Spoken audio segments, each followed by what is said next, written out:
ആ ദേ ഇരിക്കണു രണ്ടെണ്ണം. അമ്മ വീട്ടിലൊക്കെ പോയിട്ട് അങ്ങനെ ഉണ്ടായിരുന്നു.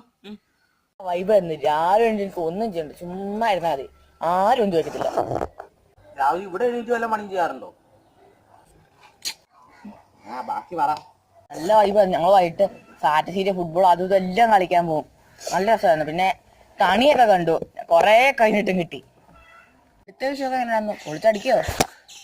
വല്ലാണ്ട് അങ്ങ് പൊളിച്ചടുക്കി. അങ്ങനെ സന്തോഷമില്ലാത്ത പൊളിച്ചെടുക്കല്ലേ. നമ്മുടെ കൃഷ്ണനായിരുന്നു. കഴിഞ്ഞ നിന്റെ ഷോ ഓഫ്.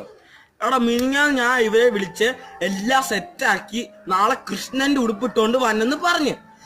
നെറ്റ്വർക്കിന്റെ പ്രോബ്ലം ആണോ അതോ ഇവൻ കേൾക്കാത്തോണ്ടാണോ എന്ന് അറിഞ്ഞുകൂടാ. പിറ്റേ ദിവസം ഇവൻ കൃഷിയില്ലാത്ത ഋത്തിക് റോഷന്റെ ഉടുപ്പ് ഇട്ടോണ്ടാണ് വന്നത്.